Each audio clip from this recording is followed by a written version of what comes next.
They do call him Black Jesus. Exactly. Yep. But I will never call him that. That's disgusting. If you eat No. if you eat Hershey's bar for fun, you like golf balls in your mouth. Really weird. So I'm a really simple guy when it comes to women. What is wrong with you? I ask myself that every day. I don't know what the hell happened from the series before to the series with the Celtics. It's my biggest conversation, and I hope we go viral with this one. Princess in the Frog. You're drunk. You should not be drinking. You should not be drinking this early in the day, bro. Buddy, I still got 30 minutes. I'll start drinking.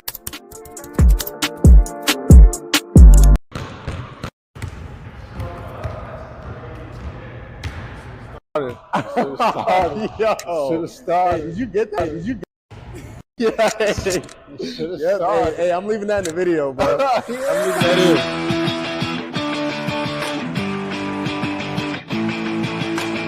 in. Well, I know or I need to send you.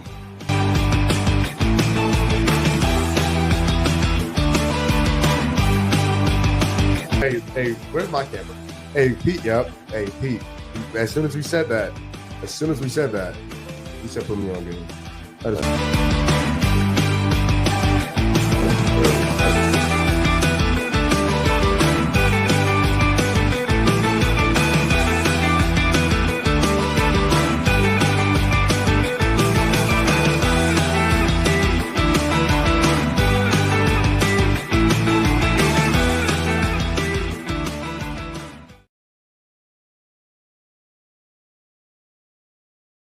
No.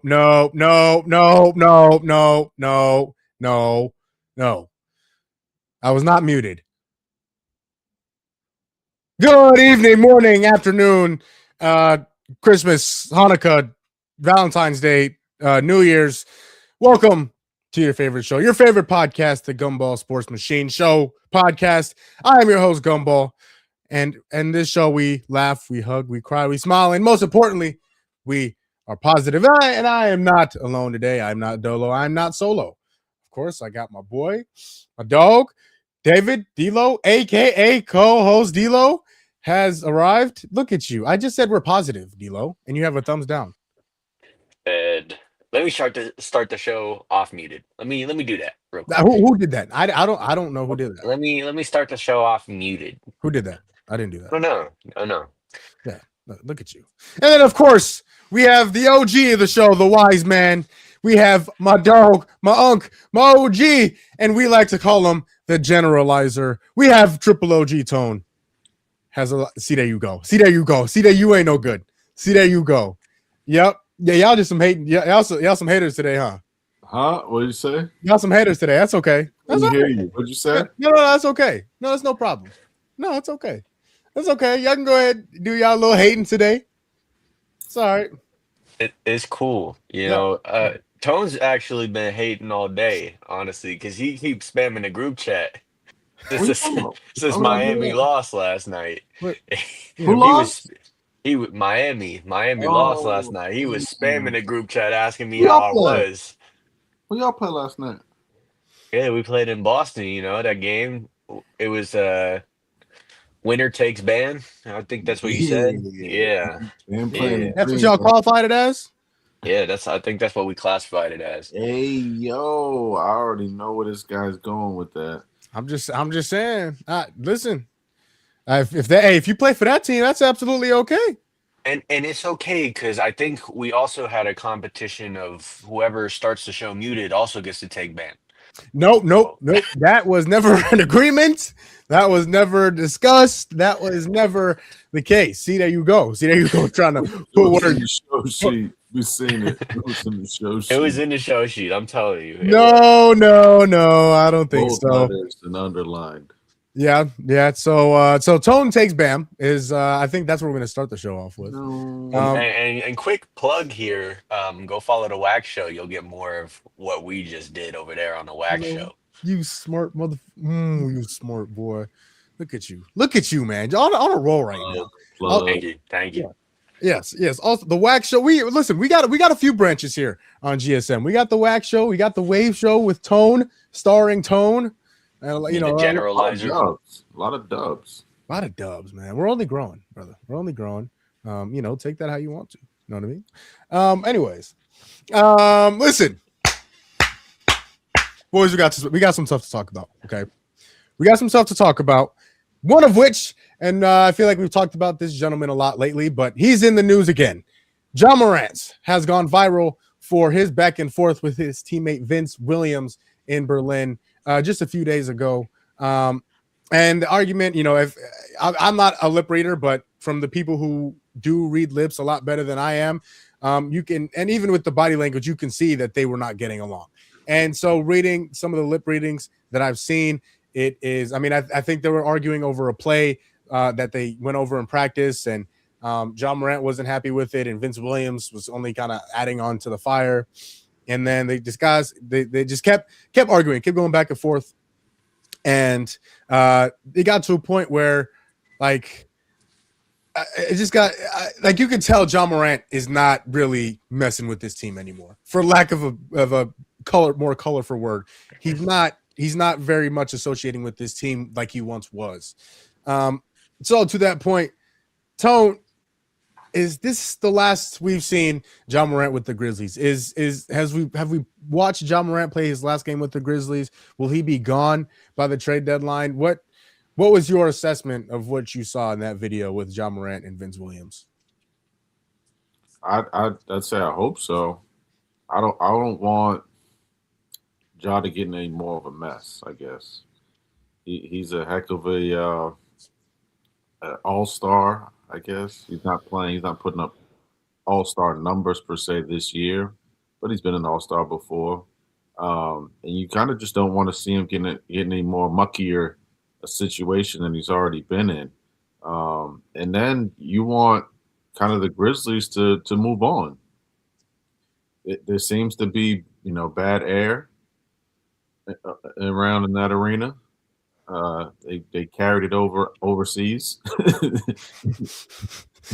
It was just wild. But yeah, I mean, even look at what Desmond Bane did when he got traded. He almost celebrated like immediately.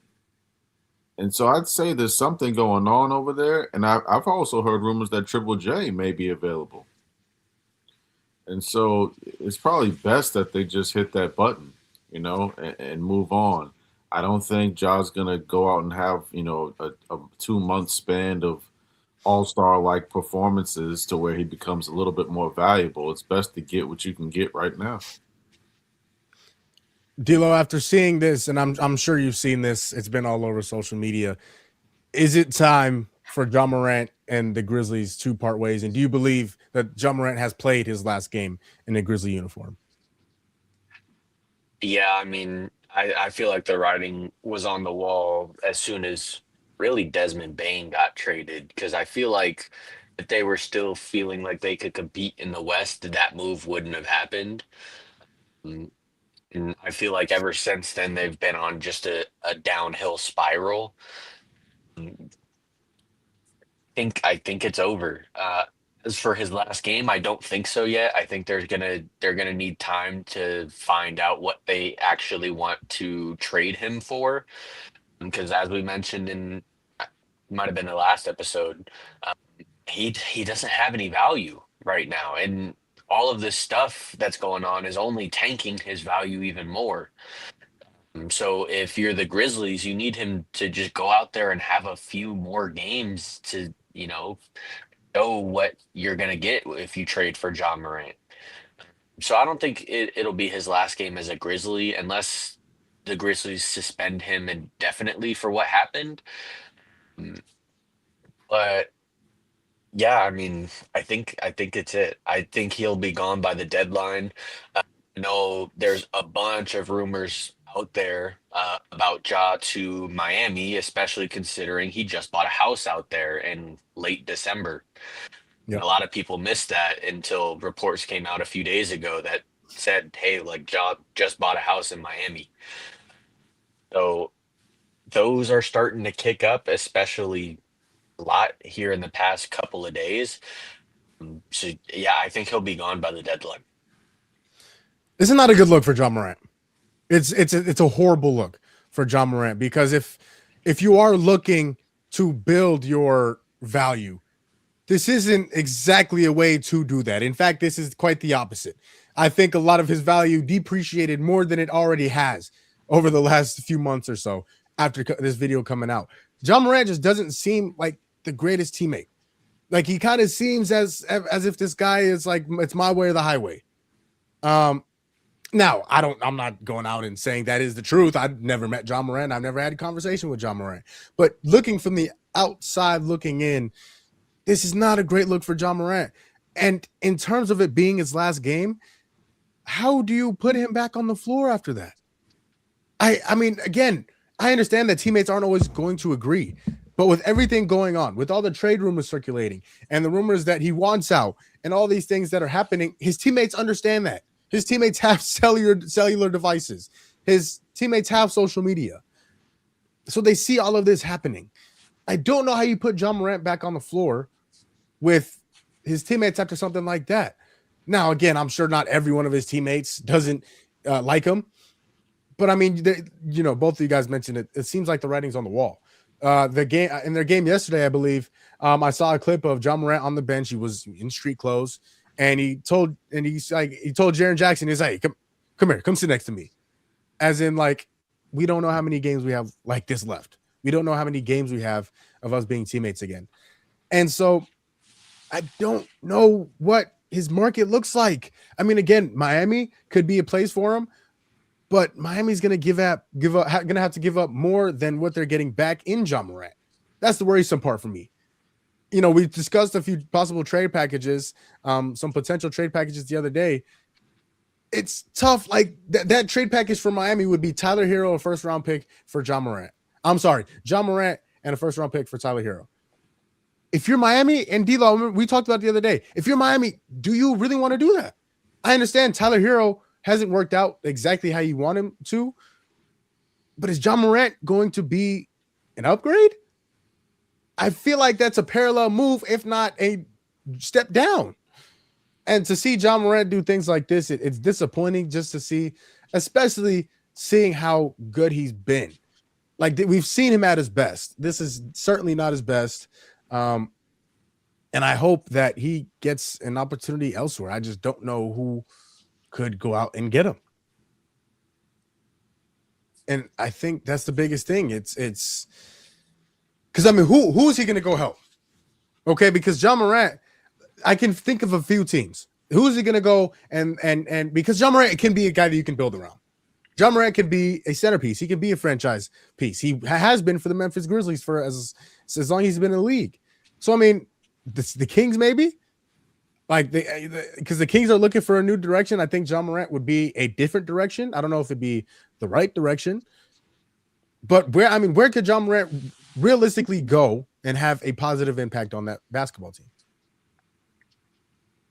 I mean, when you think about it, though, I don't know if I know Sacramento is interested, but I think that would also be a lateral move because they had a guy who played similar to Ja in De'Aaron Fox.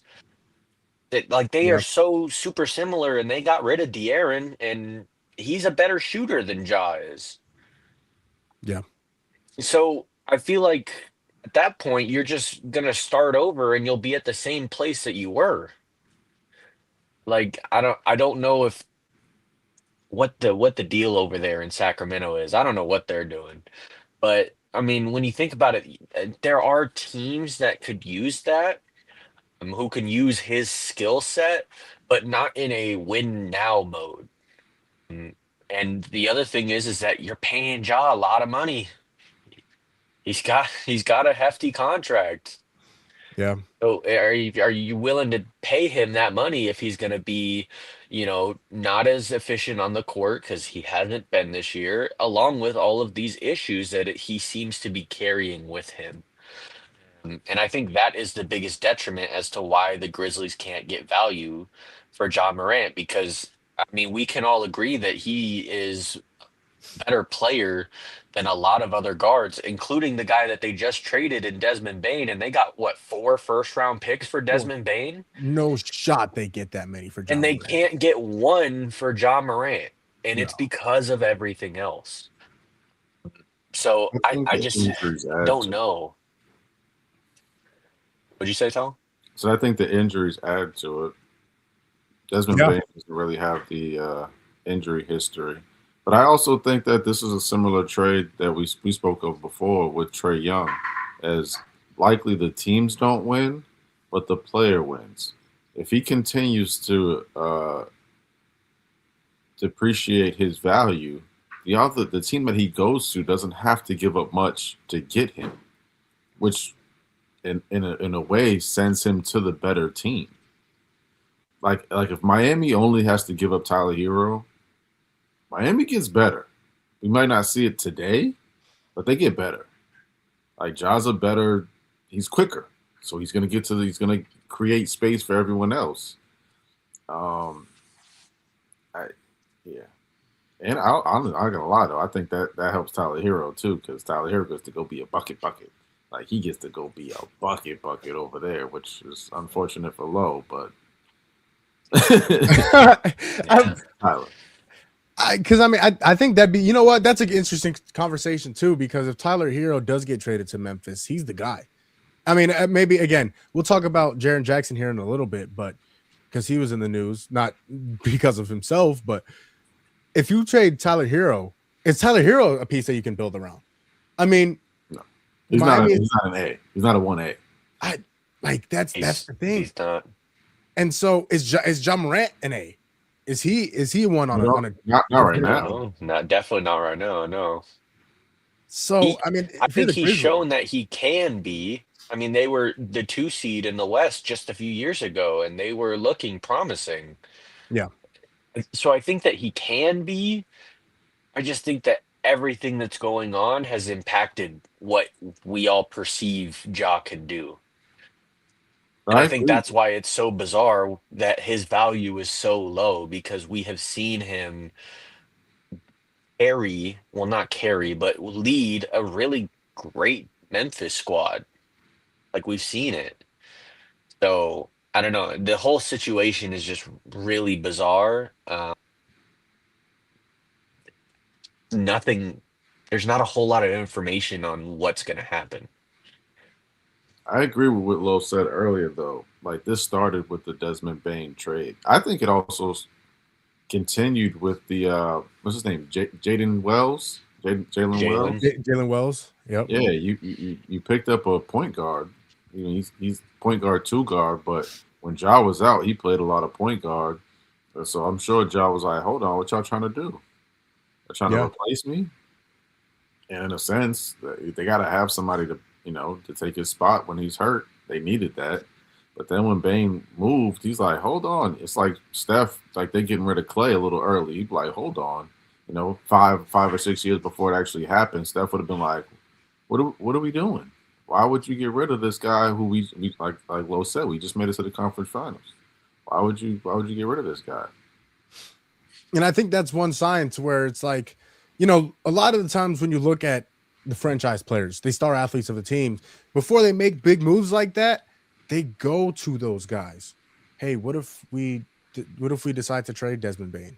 What if we decide to get rid of such and such? Now, Klay Thompson's a little bit, because obviously Steph Curry is one of the greatest players of all time, and they had to let him go. I don't know if they went and consulted Steph Curry before they did that. Who knows? But a lot of the times, the LeBrons of the world get consulted. The Giannis's of the world can get consulted. The Jason Tatums of the world get consulted before any big moves are made to alter the roster. Ja Morant, the Grizzlies don't care. They don't care at this point. And so I think it's starting to show. So that'll be interesting. That'll be interesting to see what happens there with Ja Morant. I kind of agree with you guys. I think he'll end up getting moved at some point, maybe not before the deadline this season, but definitely in the off season. Now, hold on. Before you go, then, do the Grizzlies shut him down if they can't move him? Do you think that they do that? I would. If he gets hurt, then he's worth even less than he's worth right now. Yeah.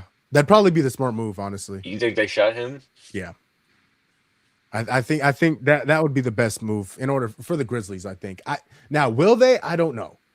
But I think that would be the smart move, especially if you are planning on 100% trading Ja Morant.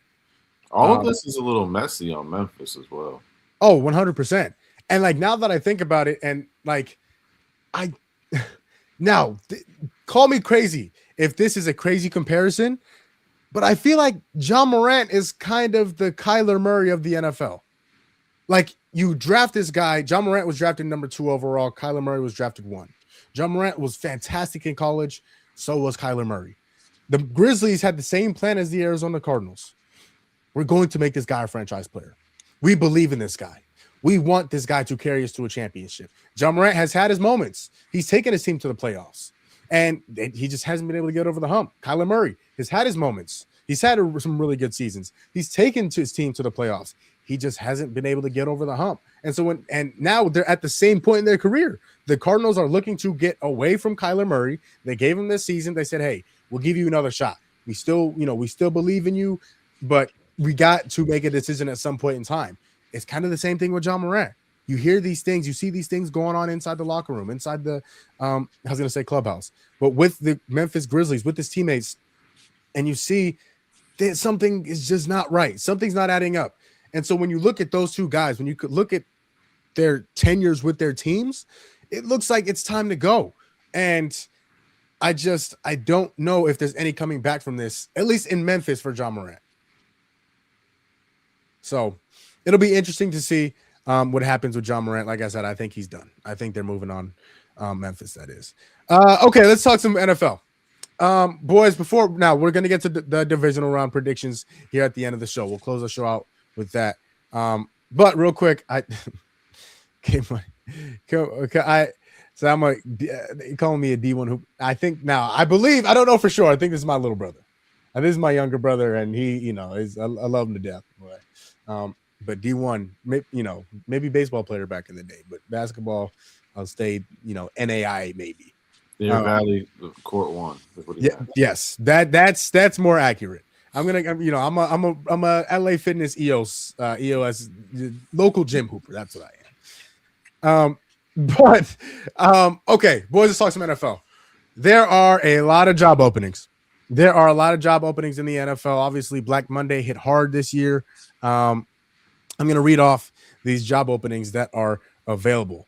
Number 1, of course, my team, the Arizona Cardinals, the Atlanta Falcons, the Baltimore Ravens, the Cleveland Browns, the Las Vegas Raiders, the Miami Dolphins, the New York I'm sorry, not the New York Giants anymore. That is this is outdated that I'm reading. And the Tennessee Titans. Now, now that John Harbaugh was the big domino, right? I think we all agree that Mike Tomlin will not be coaching this season, so I think we can take his name and throw it in the incinerator. But John Harbaugh was the big domino to fall. So now all these smaller time coaches than John Harbaugh start to see if they can get their opportunity. So let's put some names to teams. Okay, so I'll read out some of these names that have been interviewed and have been talked to and kind of been rumored to be head coaches this year. Guys like Kevin Stefanski, who was the former head coach of the Browns this year. Clint Kubiak, the Seahawks offensive coordinator. Brian Flores, the Vikings defensive coordinator. Chris Shula, who did interview with the Miami Dolphins today, who was the Rams defensive coordinator. Jeff Hafley, the Packers defensive coordinator. Raheem Morris, former Falcons head coach. Vance Joseph, the Broncos defensive coordinator. And, of course, D-Lo's guy, Robert Saleh, the 49ers defensive coordinator. Now, we'll end with my team because I'm the only team that, doesn't have a head coach. So we'll talk about that later. But the Falcons, when you look at the Falcons, they have a good roster. And the quarterback situation is a little messy with Michael Penix going down with an ACL, Kirk Cousins and all this money that he got. But outside of that, it's a very good roster. They have they have some very young pieces on defense, guys like James Pierce, and let's have AJ Terrell in the back end. Offensively, you still have Kyle Pitts, Drake London, of course, Bijan Robinson. Out of those names, D-Lo, what is there a name that you think stands out that could go to the Atlanta Falcons that you think that they could really go after that could fit well with them? Yeah, I know in our group chat earlier, Kev mentioned Kev Stefanski going there because I mean he is an offensive guru, and I think the thing is that it didn't work out in Cleveland because there was no quarterback, and I think if he goes to Atlanta, it's going to be the same problem. I mean, you have Michael Penix who's going to be coming off of the injury. And I don't know how much of a believer I currently am in Michael Penix. He had his ups and downs for sure, um, but the downs I feel like were a lot lower than the ups. And then you have the middle guy of Kirk Cousins, who's kind of just there ish. Yeah, I mean, Um, it's kind of he's just exists. there. But I think the real stardom is on the defense, and the Falcons they have pieces on that defense. So this is where I kind of like Brian Flores coming here, and coaching that defense and making them a top tier unit in the NFL, and then the offense just doesn't have to do as much. I really hope that they give an OC job to somebody who will look at Bijan and say, "Let's give him the ball every single play," Yeah. because I don't know why they weren't doing it before. And if it's not going to Bijan, get it to Drake London. This is all. I think he has all pro talent. Yeah.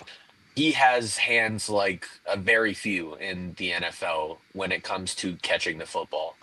So I just think that they need some direction offensively that leans more on Bijan, and defensively they have the pieces. And I think Brian Flores, in my mind, just makes the most sense. That's a really interesting name, D'Lo, because when I think Falcons, I'm thinking offense. And the fact that you brought up Brian Flores, who I absolutely believe deserves and has earned a head coaching opportunity, another one at least that is, that's a very interesting name, D'Lo. I really like that. Tone, when you look at Atlanta, obviously there's a bunch of guys who have head coaching experience and there's guys who don't. When you look at that team, do you think they should go after more of an offensive minded guy or a defensive minded guy? And is there a guy that you have in mind that could fit well with the Falcons? No, I don't have any names, but I would say offense, man. It's just an offensive game at the moment. I mean, you find a coordinator that'll lock in, but you have to have offense in today's NFL, man. And yeah, I mean they got like Lo said, they got pieces on defense already. Why not focus on making sure you guys can put up 28 points a game. Yeah. You know what, D'Lo, I don't know how often this happens. I'm in agreement with you. I think Brian Flores would be a fantastic head coach with the Atlanta Falcons. With that Vikings defense it wasn't great this year, but it's about 2 years ago when that team went 14-3 or 13-4, whatever it was. That was a phenomenal defense. And it's not like they had a bunch of big names, but they made plays. They turned the ball over, and they played really well. And I think if he's able to do that with the James Pierces of the world, with the Jalen Walkers of the world, with the AJ Terrells of the world, there's some signs and there's some things that could be done with that defense. I really like that name for the Falcons. Okay, let's go to the big one. Obviously, the Baltimore Ravens. They went away from John Harbaugh after not making the playoffs this year, and he hasn't really been able to get over the hump since 2012. So they've kind of stuck with him. D'Lo, this is another team where you could go either way, but I think honestly, if you ask me, I think the Ravens should go with a guy that has some sort of head coaching experience. I think I have a name in mind for them. But when you look at the Ravens, they're looking to compete. They have a quarterback. I think that's what a lot of these head coaching candidates are looking for. What's the quarterback situation look like? And what do I have to work with? So when you look at the Ravens, who do you think could go fit with Baltimore? The moment that this guy got fired, I immediately wanted him on the Ravens because he got Tua turned the ball over, paid millions and millions of dollars. for being an offensive minded genius. I like Mike McDaniel in Baltimore, and I think that him with Lamar Jackson and Derrick Henry would be absolutely blasphemous in my mind. It would turn heads around the league. The offensive power that they would have. Now, defensively, Tyson is a Baltimore fan, obviously, and he's been harping about it all year. Um, it was really awful to start the year, but as it went on, it got better. It got a lot better, actually. But even then, it was still inconsistent, and it looked like sometimes there was just an effort problem. So I think if you do bring in Mike McDaniel, you have to find a defensive coordinator who's going to sort of rile those guys up and get them motivated to, Yeah. play defense, kind of like a Robert Saleh in a way, who has, a lot of no. I don't want to say no name guys because that sounds really bad because I love all of the players on my team, but no big name guys. That's what I'm trying to say. No big name guys, and yet he still has this great defense because of just who he is and his schemes. And I think if Baltimore were to bring in a guy on defensive coordinator like that, and then let Mike McDaniel do his thing with Lamar and Derrick Henry and lead them to be this top tier offense that I think he could lead them to, think it's wonders for Baltimore, and I think it would put them back on the right direction. I really like that. I think, again, with the offense, and they didn't exactly struggle because, Lamar was in and out of the lineup the entire year. I'm going to go offense, but I'm going to go in a different direction. And I do think this guy will end up landing with the Baltimore Ravens. I think it's only a matter of time. Kevin Stefanski. I know it's in the division. I know he just got fired from the Browns, but Kevin Stefanski is a two-time coach of the year. I don't think a lot of people realize that. He's a two-time coach of the year. And what he could do with Lamar Jackson and that offense. Now, again, I don't remember seeing anything about him being a leader of men, being, giving these rah-rah speeches, let's go win because of this person said that. Whatever the case, he is just schematically ridiculously smart. Now, I don't know if he's to the genius of Mike McDaniel, but Kevin Stefanski I've seen him have more success than Mike McDaniel. I've seen him have more consistency than Mike McDaniel. Now, again, Mike McDaniel is an offensive genius, D-Lo. He is, and you mentioned it. I just think Kevin Stefanski would be up for the moment more than a lot of these guys were because he has the experience. He's coached in big games. And I think you do wonders with Lamar and that offense. Tone, what direction do you think the Ravens should go here for their head coach? I'm going to say something a little crazy. I think that if they can convince Lamar to get healthy next season, focus on that, they can have some type of an interim coach and then try to get Mike Tomlin. Wow. Like you said, I feel like they need somebody with some cachet, like somebody who can really demand that level of play and coming out of the locker room. And I think Mike Tomlin, we've seen that. We've seen it in the past, and this will be kind of a fresh reboot for him if he does want to come back to coach. And again, he's got that star quarterback. He's got a defense, and he can go get him an OC to make things work. That's an interesting take. That's a good one. I like that. I like that because I think if the opportunity, I don't know if the opportunity came around if Mike Tomlin, just because of his love for the Steelers. I agree. And then your rival, yeah. But boy, would that be interesting? Would that draw eyes? I like that. I like that. Okay, you know what? Speaking of Kevin Stefanski, the Cleveland Browns are still without a head coach. Now you look at the Cleveland Browns and you look at their roster as a whole. That defense, elite. No, they didn't win a bunch of games this year. That defense, elite. They have one of the best players, the best defensive players in the 21st century. The guy that just broke the record for sacks in an NFL season. You still have Denzel Ward. You have Carson Schlesinger, the rookie this year, who played some fantastic football. you have a lot of guys on this team. Offensively, you have guys like David Njoku and Jerry Jeudy. And then, of course, you look at the quarterback position. Is Shador the guy? Is he for the future? Is Dylan Gabriel the future? And then, of course, you're still paying Deshaun Watson a buttload of money to sit there and look pretty. So what do you do at the quarterback situation? Now, D'Lo, is there a name that you have that could go into this situation and turn it around and make the Cleveland Browns relevant again? I don't know. I honestly don't. I think that they hire for offense, though. I mean, I think the defense speaks for itself, and you don't need like a top tier defensive coach to get the most out of that unit, especially when you have Myles Garrett on the defense. I just don't think that you need it. I think they go offense, and I think the two names that shoot out are Mike LaFleur, who you mentioned, Yep. and another guy. I don't know if you mentioned him or not, but Matt Nagy. I think that he has been primed for a coaching position for a while now. And I think that they need to go with an offensive coordinator to try and get something out of any of them in the quarterback room, whether that be Deshaun, whether it be Shador, or whoever they decide that they want to start. I think that they just need to kickstart that offense somehow.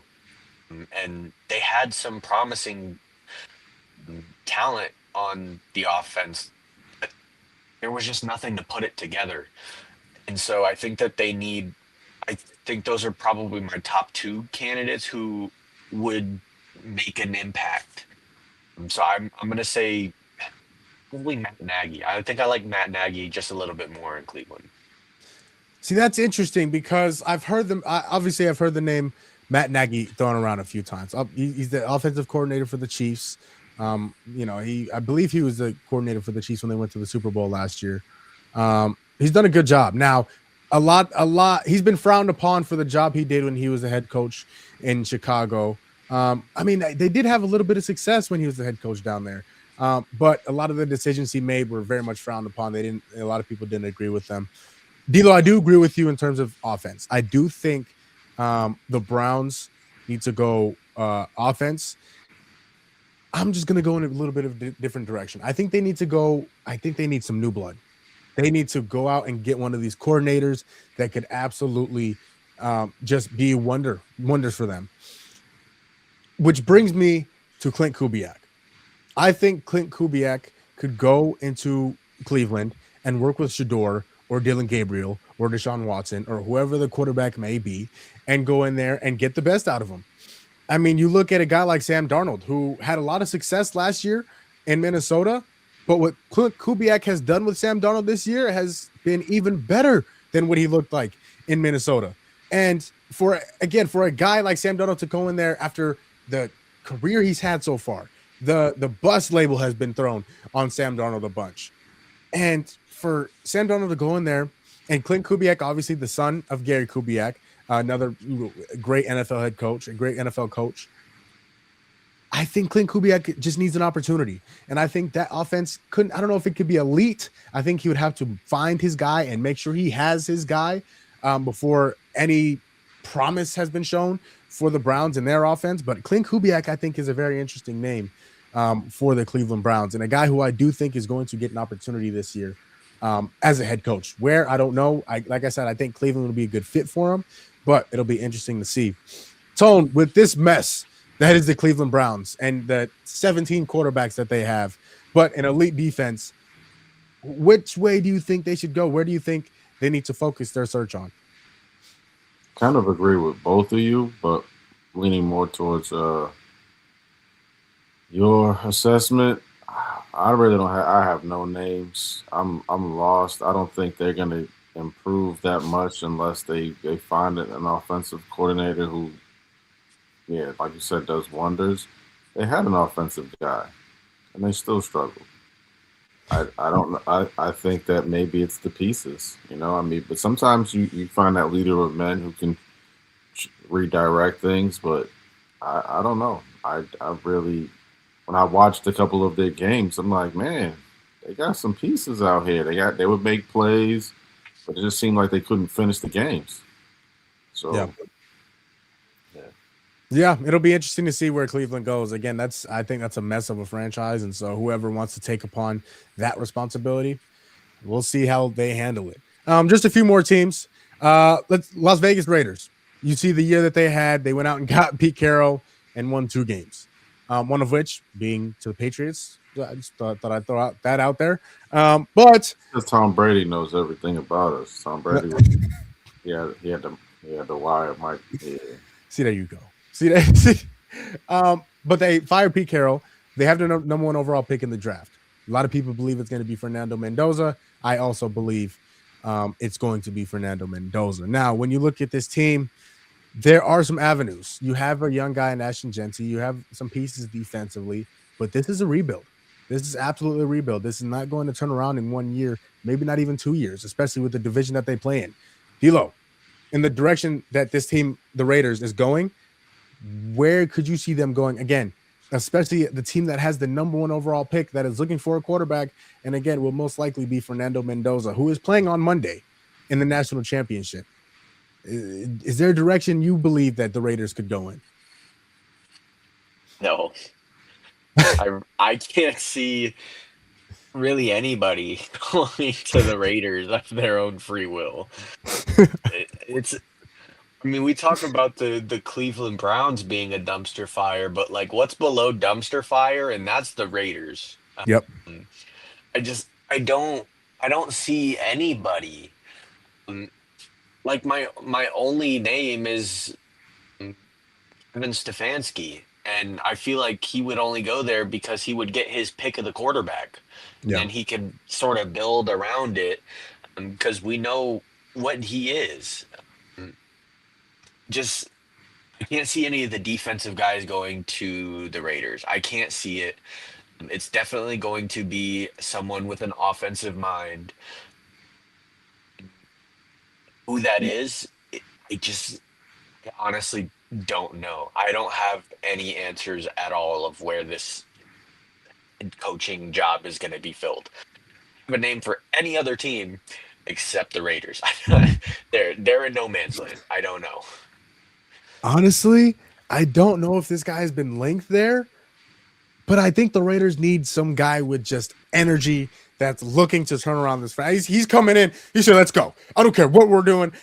We need to win. We need to go." Just some guy that just looks like he's down 18 monsters back to back. Chris Shula is who I'm going to go with. I think Chris Shula would be a good fit with Vegas. Again, he's looking for a new opportunity. It's another one of these young coordinators from the Sean McVay tree that's looking for an opportunity to go build one on their own. And he's going to get, now he's not an offensive guy, but the obvious pick with the 1st overall pick is Fernando Mendoza. And so if you go out and you get yourself an offensive coordinator that knows how to build a young guy, a rookie, a guy with all this potential, I think Chris Shula could go and make some sort of a difference in Vegas with the Raiders. Tone, is there direction with the Raiders? I know this franchise is pretty trash, but is there a direction you think the Raiders could go with their head coach? I have no idea what they could do. I'll be honest, I don't care. Even though my guy's about to be the owner over there, man, It's So bad. It's horrible. All right, 2 more. Three more. The Dolphins.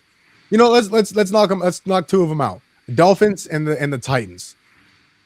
The Dolphins don't have a quarterback. The Titans do, but they're a really bad roster. The Dolphins have a little bit better roster, but Lord knows what they're gonna do with their quarterback. D'Lo, is there names that you could link with the Dolphins? I know they've conducted a bunch of interviews over the past few days or so. Chris Shula actually being one of those guys. Is there a name that you think could go to Miami and turn that franchise around? No.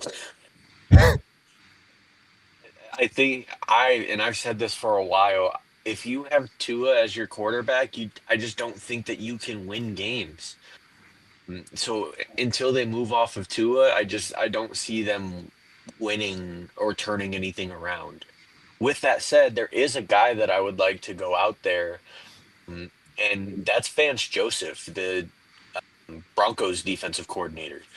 Um, I think that what he's done with Denver is also pretty special. I mean, they were really good last year. They're really good this year. And I think that if you're starting a rebuild, and especially when you have this quarterback who's making so much money and you can't get off of him, I think the best way to turn things around is to focus on the defense and have them make an impact so your quarterback just doesn't have to do as much. Yeah. And I think that's the direction that the Dolphins need to go. So I like Chris Shula, but I also really like Vance Joseph. And I think if they got either of them, I'd be happy if I were a Dolphins fan. Tone, is there a direction you could see the Dolphins going? And again, their quarterback situation is in disarray. It is horrible. Tua is not very good, and it does not get any better after that. Is there a direction you think the Dolphins could go in order to change their franchise around? I agree with Lowe. They should probably go defense to carry them. But I'm excited that they're trash. Yeah, I guess that is kind of helpful for the Patriots. The name I like with the Dolphins, and he is one of these guys that was just fired. I like Raheem Morris. Raheem Morris has head coaching experience. He's a defensive guy, and I feel like he's a leader of men. I mean, the Falcons, the players liked him a lot. He gets along with the players real well. Now, I think he'll be able to decide what he wants to do at the quarterback situation, just because he's kind of been there before and he kind of knows how to go about it, I hope. Now, I hope he learned from his mistakes, but I think Raheem Morris could easily go in there and have some sort of impact in year one. The Titans, real quick. The Tennessee Titans, they have a quarterback. They have Cam Ward, who showed a lot of flashes last year. Not consistent flashes, but he showed a lot of flashes this year. But I think the most important part is the Titans have a quarterback. They have answer at quarterback.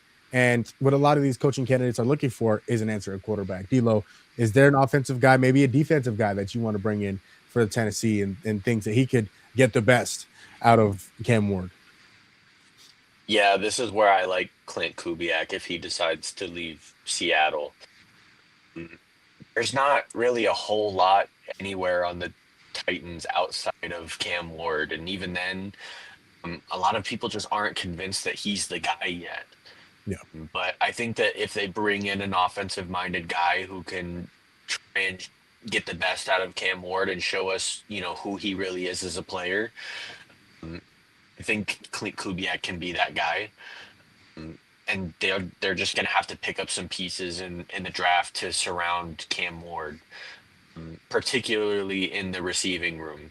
He needs anything out there. That would be my guy for the Titans. I'm going to say offense, and I'm going to stay in the NFC West, but I'm not going to go with Clint Kubiak. I'm going to go with Mike LaFleur. This is a guy that is, again, another one of those offensive gurus. And if you pair Mike LaFleur with Cam Ward, I think he'd be able to get the best out of him. That offense has some pieces. I really like Tyjae Spears. Tony Pollard showed some signs this year. They don't exactly have any guys on the outside that can go catch passes. I like Chika Okonkwo, the tight end. I think he's a good player. They think they're going to need to go get a receiver, maybe in the draft, maybe it's a free agency, but Calvin Ridley just isn't it anymore. And so they're going to need to build around Cam Ward because I do believe he can be the guy in Tennessee, and I do believe he can have a lot of success. But they're going to need the right guys to build around him and the right guy to coach him to get the best out of him. And I think Michael Flores could be that guy. Tone, is there a direction? I mean, again, the Tennessee Titans are one of the few teams in this coaching cycle that has a quarterback and a long-term answer at quarterback, at least what a lot of people think. Is there a direction in which you think the Titans could go? No, unfortunately, I didn't get to watch very many Tennessee Titan games. Probably for good reason. For some reason, they just didn't make it to my television. So I don't have any points of reference for this one. Yeah, probably good reason. Probably for the best. Yeah. Yeah, probably for the best. Not a lot of Tennessee, Most good of the Tennessee time. football. Lastly, my guys are without a head coach, and my guys are another team in which the quarterback situation is in shambles because Kyler Murray is on his way out, and Jacoby Brissett looked good this year, but he didn't win very many games. In fact, he won a single game and lost the last 8. I have my guy, but I'm gonna I really know who the Cardinals should go get and should put everything into going and getting him. D'Lo, you see the poop show that is the Arizona Cardinals. Is there a guy that you think that could come in and turn the Arizona Cardinals around after the year that they just had, quite literally the worst year in franchise history? Yeah, and the writing's on the wall for me, because he fits so well in the scheme that Arizona has, and I hate it so much. The obvious answer is Robert Saleh. It's the most obvious answer of obvious answers. And as much as I do not want him to go to a division rival, because I will hate him eternally for it. I mean, This is amazing. I love this. I think it's the best fit. I mean, they went out and literally bolstered the defense last year. And then you bring in Robert Saleh to man that defense. I'm gonna be pulling my hair out. I really am. But I'm gonna love to see that he gets another opportunity, because the Jets are a sorry franchise, and I feel like he still turned that defense around and made them one of the most competent defenses in the NFL, and that was just taken for granted because the offense is trash. Yep. Which is not on him. I don't think that's his fault. That's just not his area of expertise. That's why he has an offensive coordinator, and that's just what it is. But I think that really what Arizona just needs is a player coach. They need a player coach, and there's a handful of guys that I think are more player coach than Robert Saleh. So that mixed with just the things that they did defensively last year, and potentially will continue to do this year, because they drafted a stellar rookie corner, and I feel like they're going to continue to sort of bolster the defense until they find something at quarterback. I think Saleh's the guy. And it hurts my heart so much to say it, and I know Jamal is doing cartwheels in his head right now for hearing me say it. But Let me take them out of my head. goodness gracious, Sorry. way to just eat at my pain. That was awesome. Oh, this is a regular Friday. D'Lo, I absolutely could not agree more with everything that you said. Robert Saleh is the guy that the Arizona Cardinals should go throw everything that they have at. Go get Robert Saleh. He is a leader of men. He knows his ball. He is defensively, schematically. I mean, you've seen what he's been able to do with this beat up, injured 49ers defense. And we're going to get to their game here in a little bit. But the magic that he's been able to pull with this defense, who's lost their 2 best players in Fred Warner and Nick Bosa, and a lot more than that, is absolutely ridiculous. That's aside from the fact that, D'Lo, you mentioned his tenure with the Jets. First of all, yeah, I'm glad you mentioned that. Listen, on Robert Saleh's resume, when you look at those 2 years with the Jets, I don't even count. You know what? Hey, Robert, what were you doing in these 2 years? Oh, I was on vacation. I was seeing how much I like my family. Oh, I was kind of chilling. Wanted to take a break. Okay. Because the Jets are a horrible franchise. They're a horrible ran franchise, and I don't know when or where that's going to turn, but I don't blame Robert Saleh for what happened with the Jets. And another guy I look at that's had a lot of success over the years is Todd Bowles. And boys, do we remember where Todd Bowles got his first head coaching job? the New York Jets. And now look what he's doing with Tampa Bay. Now, this year wasn't the best year, but they won the NFC South 4 years in a row, whatever it was. Robert Saleh deserves another opportunity. He does. And like D'Lo mentioned, when you talk about what the Cardinals have done defensively, they went in, to use D'Lo's word, bolstered this defense. They went out and paid big money to Josh Sweat. Their first-round pick is Walter Nolan. Now, he tore his ACL, so he'll be out if not all of next year, along with Garrett Williams, who tore his Achilles. But they still have pieces. You still have one of the best safeties in football in Budda Baker. You have a young cornerback that we stole in the second round in Will Johnson. We have a lot of guys that Robert Saleh can look at and go, oh my gosh, is this Christmas morning? And so Darius Robinson, our first round pick last year, he can do wonders with this defense. And I think we need to give him the freedom to do what he needs to do with the roster, because he knows what a championship worthy roster looks like. And whether that's the quarterback, whether that's the offensive line, whatever it is, Robert Saleh, give him the keys. If it doesn't work, hey, I will come on here and say that I was wrong, gladly. But Robert Saleh is the guy that you need to throw everything at if you're the Arizona Cardinals. And I will be glad if it doesn't work out, because then he can come back and be the defensive coordinator again for the San Francisco. See, there you go. Because hey, listen, if it doesn't work out, he will never be a head coach again. And I think that's the thing he's looking at, because you look at the quarterback situation he had in New York. He drafted Zach Wilson. He was horrible. He brings in Aaron Rodgers. He was not good. He got hurt, and then he was not good the following year, and they didn't get along. So I think, and that's the only thing that's worrying me about Robert Saleh coming here, is that the quarterback situation is not solidified. And so I'm sure he wants, after going through what he went through in New York with the Jets, he does not want to go to another situation in which he has to worry about the quarterback situation. And that's what terrifies me a little bit, but we'll see. Tone, my boys, how can we get hope back? What direction we need to go in order to be happy again? Man, the guy that I said that you guys should have went after is already gone. He's in New York. So I'll trust you guys' information. But I would say that you guys definitely got to fix that quarterback situation.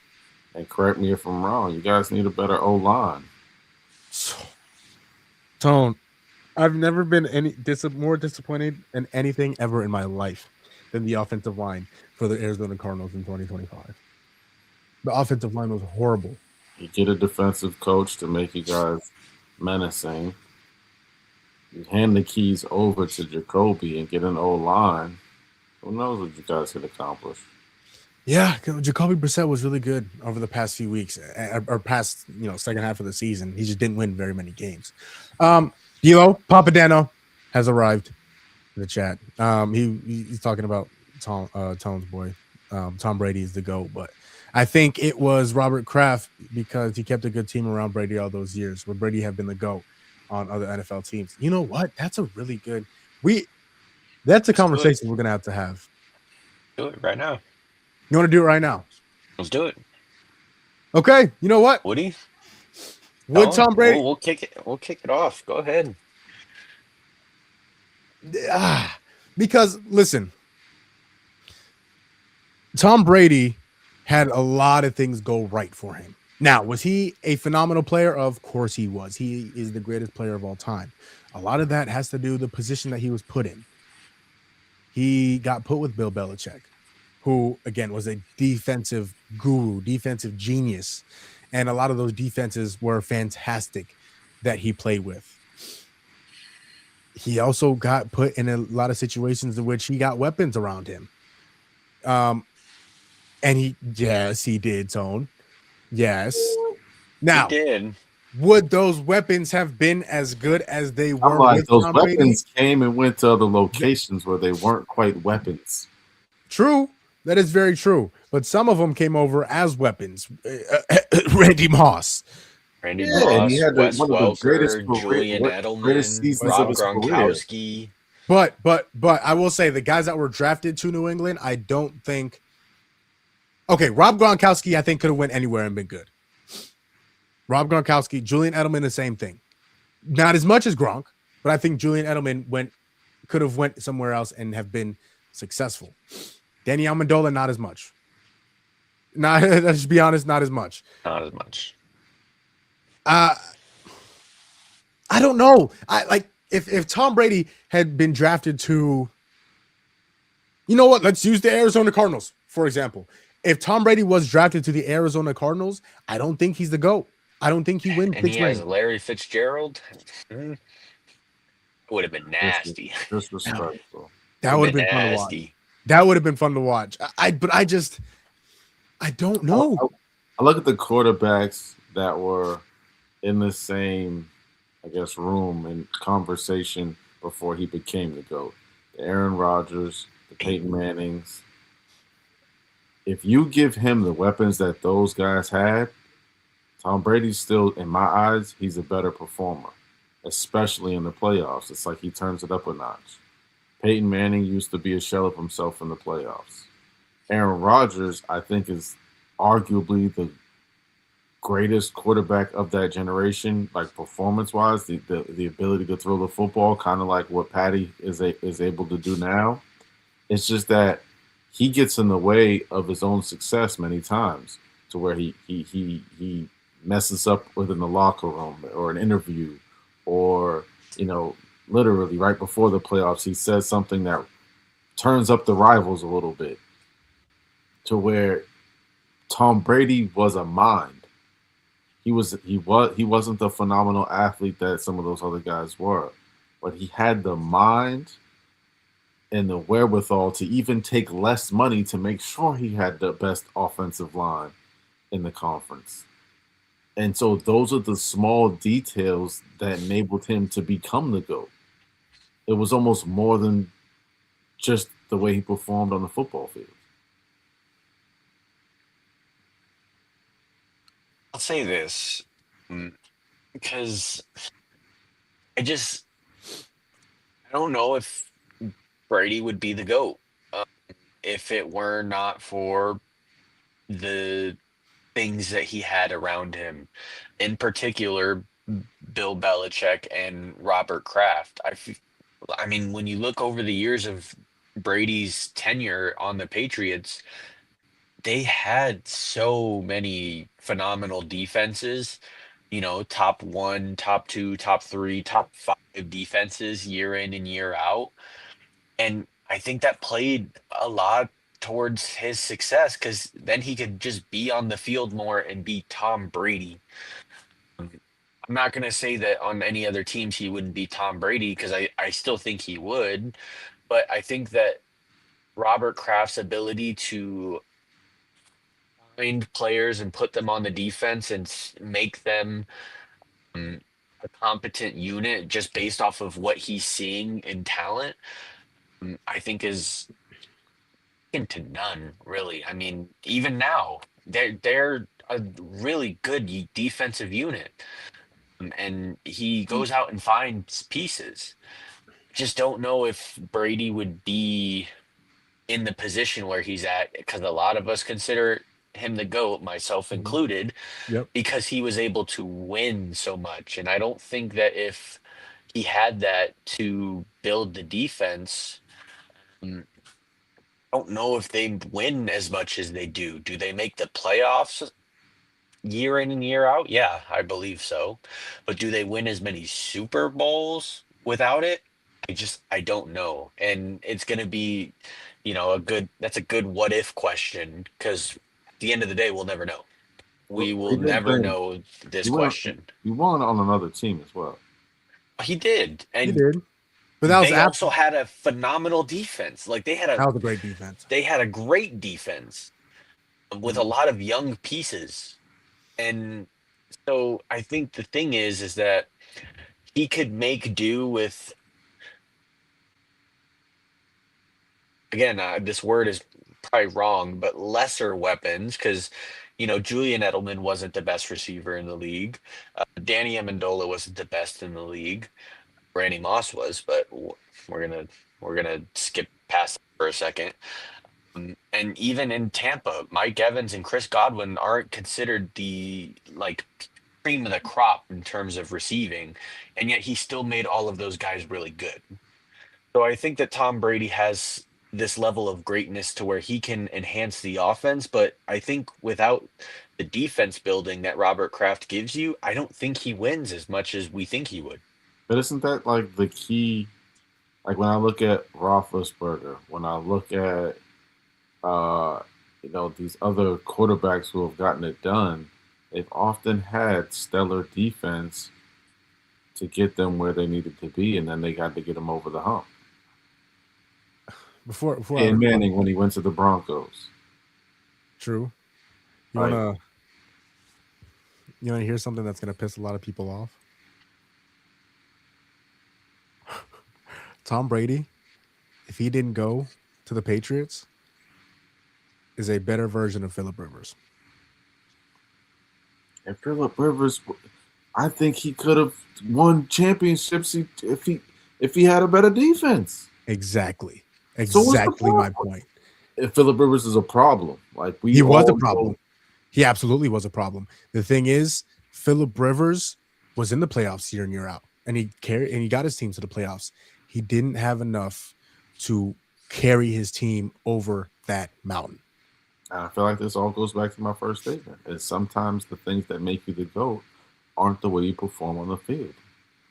Tom Brady would take less money to make sure it was divvied up in other ways. And he did it often. 100%. And so, I mean, but Tone, when you talk about the guys who won without elite defenses, or with elite defenses, it wasn't always the case. Drew Brees, that defense was good, wasn't elite. They had some guys over there for sure. How many did he win? One. Peyton Manning? We're not talking about him as the GOAT. No. But I mean, Peyton Manning, Broncos defense was elite. That Colts defense it wasn't one of the best. Like some of these teams, and even when right once, twice a day. See, there you go. But that's and you know what? See, Papa Dano agrees with me. Did he agree with y'all? No, I don't think so. I did it. I agree with you. I think that's a great comparison. But I also think that, again, there are small things that Tommy did. Like when you hear about what's up, Terrell Suggs. Yeah, T-Sizzle. He spoke to how Tommy would know so many of their plays that it was insane. Yeah. You know what I'm saying? Like they said that Tom Brady was a studier, which some of these quarterbacks are not. That's the thing, and that's why I specifically use Phillip Rivers, because Phillip Rivers was another one of those guys, and you saw it on display and when he came back in this little run that he had with the Colts. But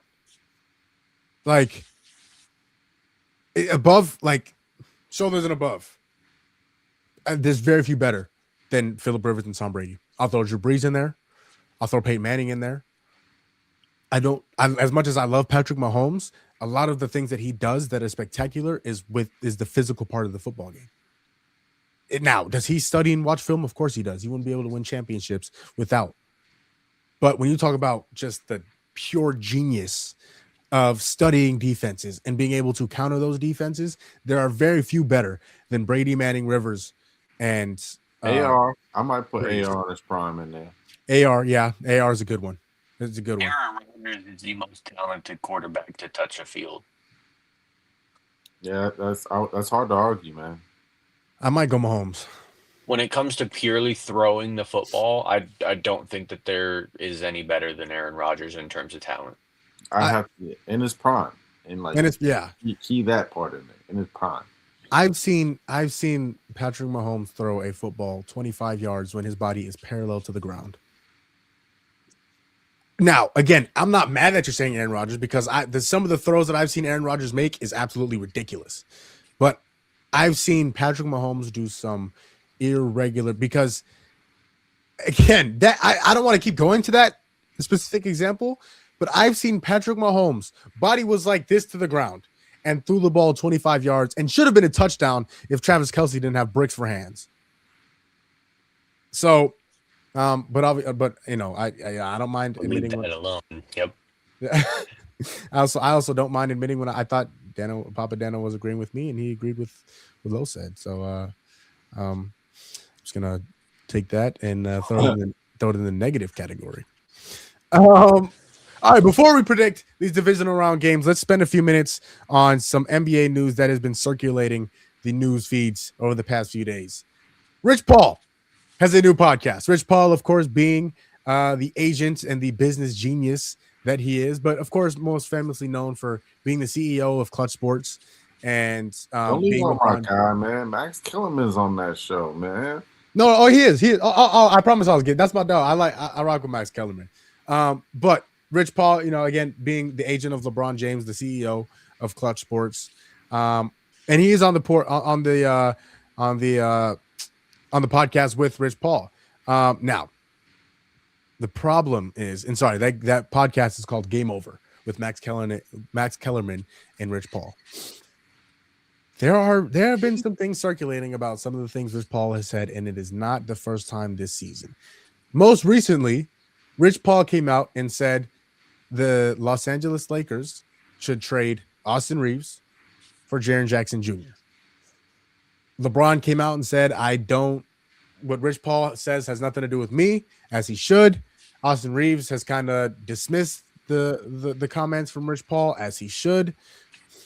But Tone, a guy like Rich Paul, as well known as Rich Paul is, again, most known for being LeBron James's agent for as long as I can remember.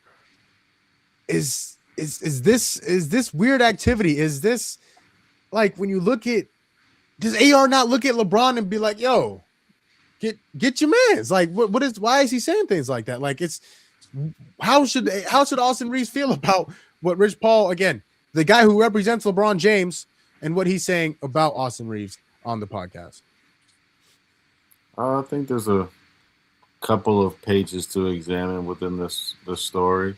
I do think AR should feel some type of way. Honestly, this isn't the first attack that Rich Paul has brought to the table, because the original statement months ago was the Lakers can't win in the playoffs with this roster. Yep, they don't have enough. And this just kind of reaches deeper into the conversation, because they have the names. They don't have the defense. And so what that trade enables is a better front end with Triple J. Now, if you've watched any Lakers games, especially in the last month or so, it's the most obvious thing that other teams are attacking Luka Doncic and Austin Reeves. They're literally, hey, watch it, bring bro over here. All right, barbecue chicken. And I'm sorry, AR's had a phenomenal year. This is what I'd imagine Rich Paul is saying. He's had a phenomenal year.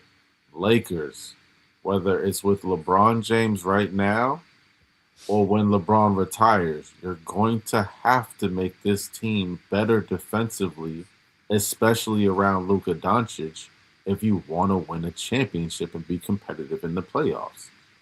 And then there's no better time to make use of Austin Reeves than right now. We're having conversations about Trae Young being traded, about Ja Morant potentially being traded. Those guys lost their value because of injuries, because of conversations, because of teammates, locker rooms, situations. Austin Reeves is the most valuable version of himself right this very moment. There's but as an organization, as an owner, I'm sure that they're hearing what Rich Paul's saying and going, oh, shoot, he's kind of right.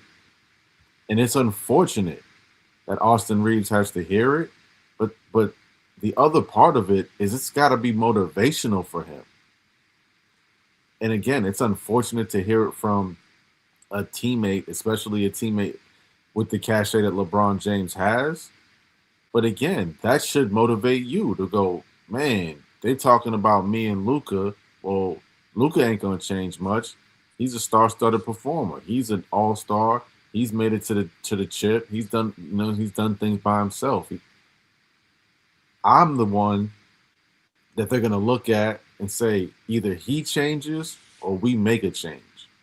And so it's unfortunate again, that it comes from a friend of LeBron's.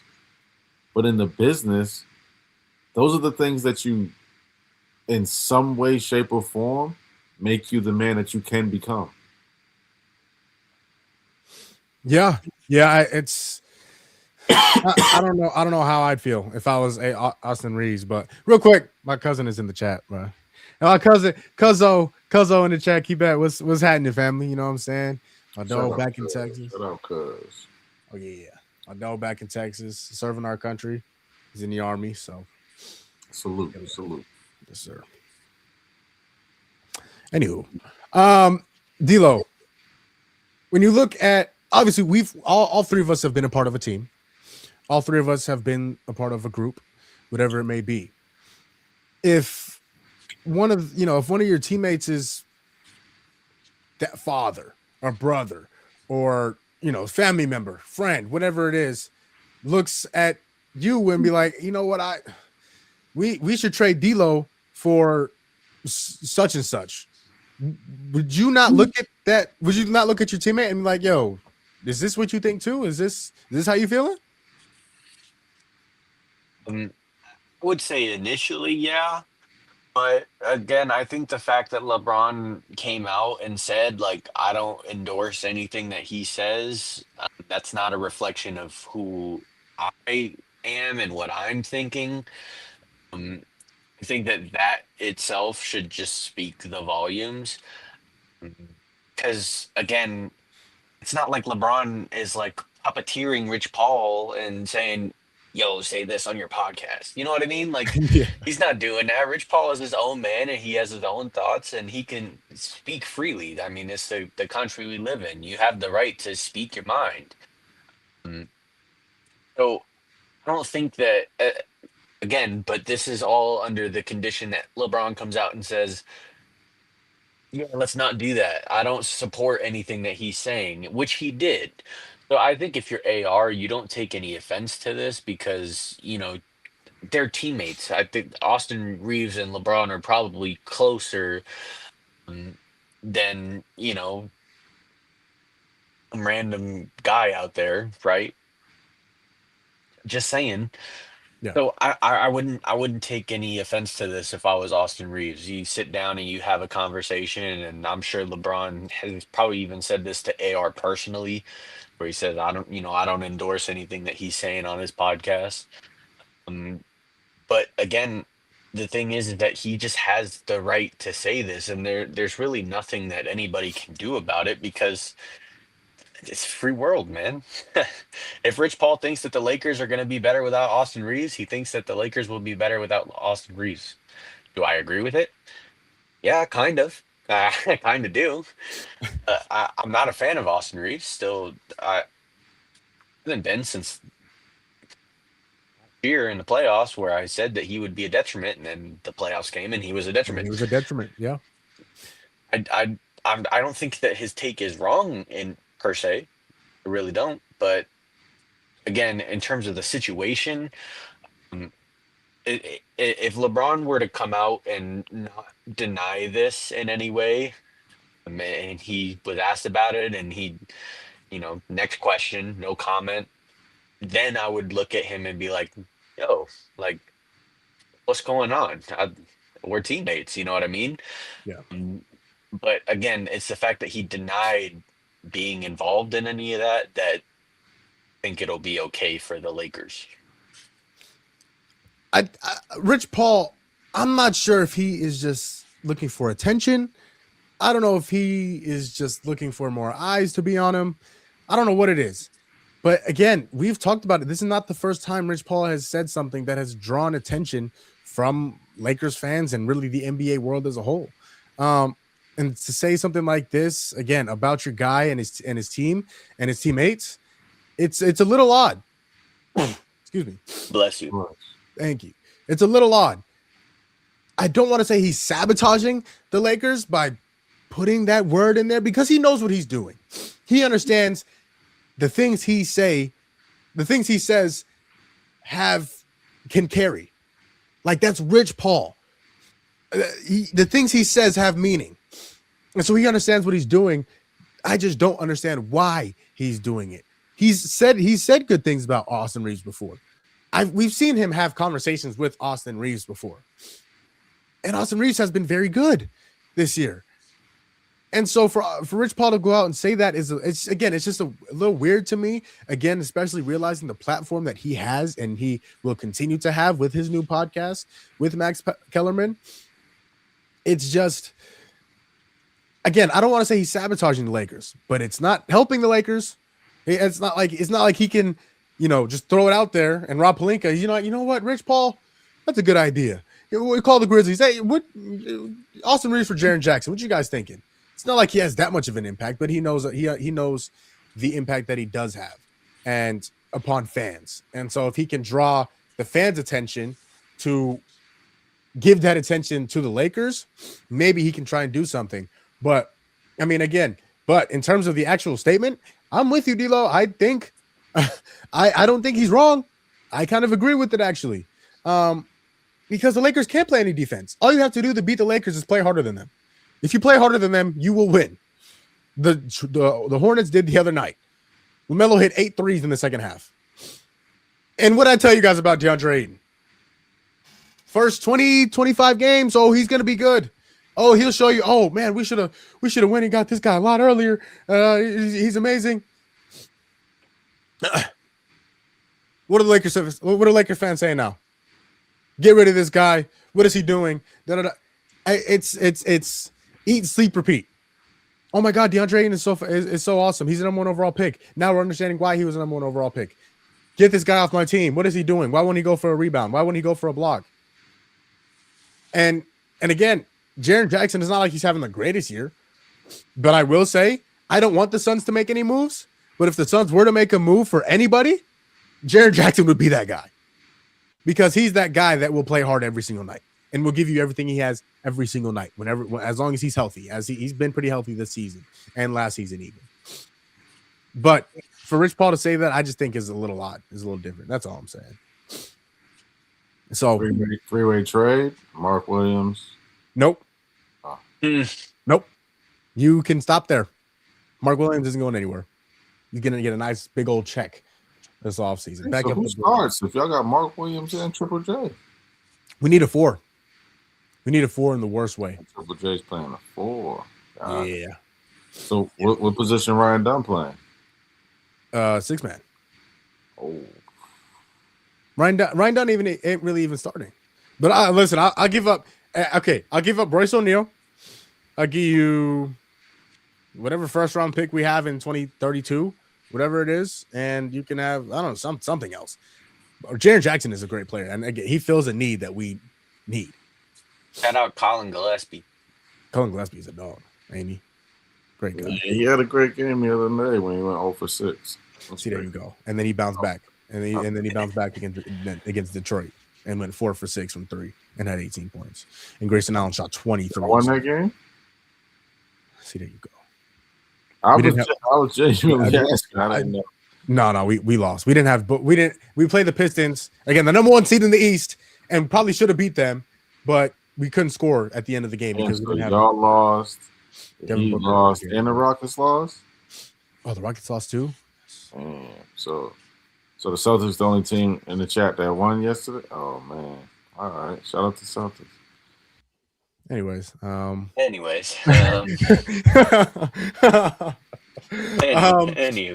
man, I think even that could be another conversation we could have too. I mean, who's impacted more from Dillon Brooks and the Kevin Durant trade? I can argue very much to the Suns. I can have a very good argument. Genuinely wanted to ask you because you asked Twin if the Warriors got better when they got Kevin Durant from that chat we had the other night. I wanted to ask you if the Suns got better. Yes. So it's possible. It is. Okay. So Addition it's possible that the Warriors could have been better without Kevin Durant. No. No. Do they either of those years, do they beat LeBron without Kevin Durant? Just because you beat LeBron doesn't mean that you didn't have a better team. And you got to remember, there were things that were different on Cleveland as well. Yeah, but I mean, I just I don't care who you had on that team. If it wasn't Kevin Durant, I don't think you beat the greatest player in the world at that point in time. And that's why the reason why they went out and got Kevin Durant, because the greatest player in the world did beat. That's why Kevin Durant made himself available to go to the Warriors, because he was Well, like, his "Yo, contract, if I don't get a ring now, I might not ever get one." his contract was up. Yeah, and he was I like, "Yo, okay, yo, Steph, I'm on the There- way." There's also two separate variations, and like that was prime Kevin Durant, whereas what we're watching now is not. It's true. No, Very true. point. It's a good point. He's You know still, what? still effective and efficient, though. Very much so. He's ridiculous. Again, he's my goat. I've said it and he's not the goat, but he's my goat. And so, but real quick, speaking of the Warriors, before we get to our NFL divisional round picks, Jonathan Kuminga demanded a trade the day he was eligible to demand a trade. He did. Tone, you've seen what Jonathan Kuminga has done, or what he hasn't done, maybe I should say, with the Warriors, being the number 8 overall pick and having all this potential. You know, the Warriors bringing in Chris Paul to see if they can get the best out of him. That not work so much. And now he's demanding a trade because he just it's not a very good fit. And he's not going to play until he gets traded because the Warriors don't want him to get hurt. Where could be a good fit for Jonathan Kuminga to go thrive? Where could Jonathan Kuminga get the best out of himself, in which he can get the opportunity to go do whatever he pleases? That's an excellent question. I really don't know if there's any teams, like top tier teams, that he could go to have much success. I think he'd have to go to one of those rebuilding situations. But I look at a team like the Wizards. I look at a team like the Hornets. This would be tough because they'd have to move somebody. I even look at the Pelicans. He's been around success, so I'd imagine he's somewhat familiar. He hasn't had much team success since he's been in the league, but he's been around some successful teammates, some guys who have been at the top. So I think that he could bring some type of pedigree, and he's a hell of a defender. We seen him have a good 20-game stretch last year when everyone got hurt and he kind of had to be the guy. He averaged about 20. Yeah, and so he's fully capable. I think you just have to surround him with some pieces, a good playmaker, which they have over there, because they got the DeJounte Murray over in New Orleans, right? Know where he's at? Yep. Yeah, I think he's still recovering from his Achilles.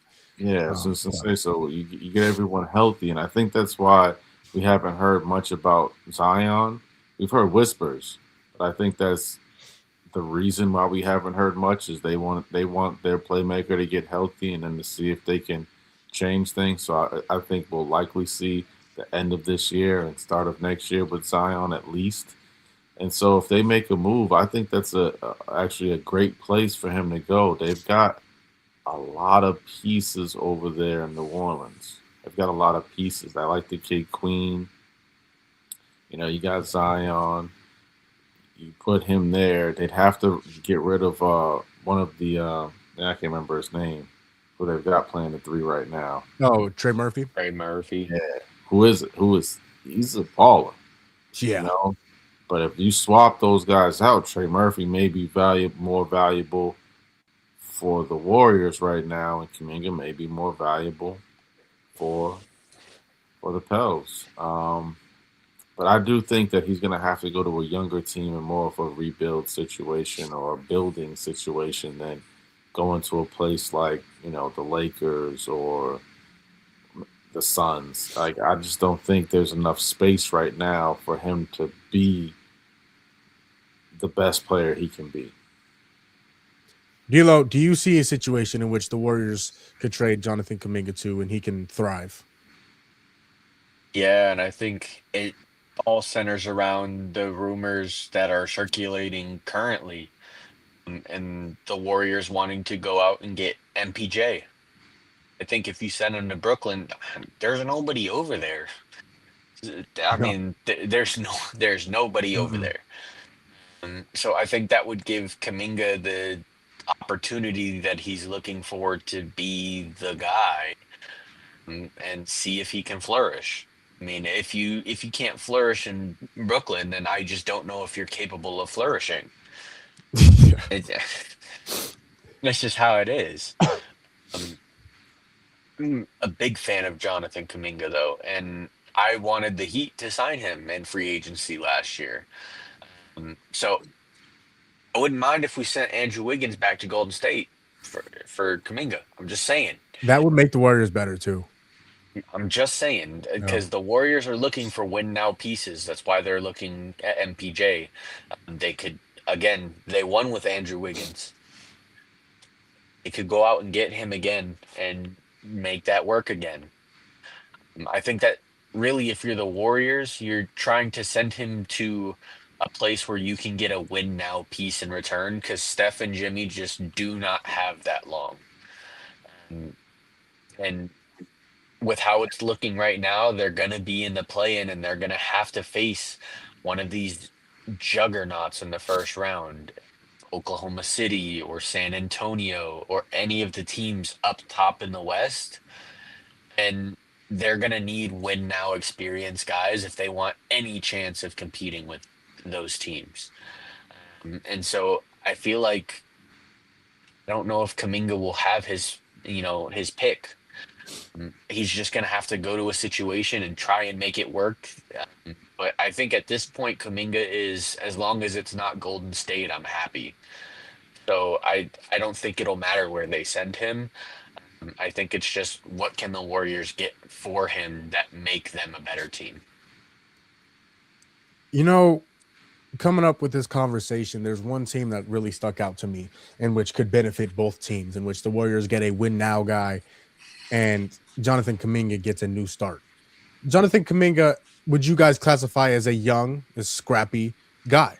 Like, he's a young, scrappy basketball player. He's very good defensively, as Tone mentioned. He's ridiculously athletic. And he's looking for an opportunity. The team that sticks out to me the most is the Portland Trailblazers.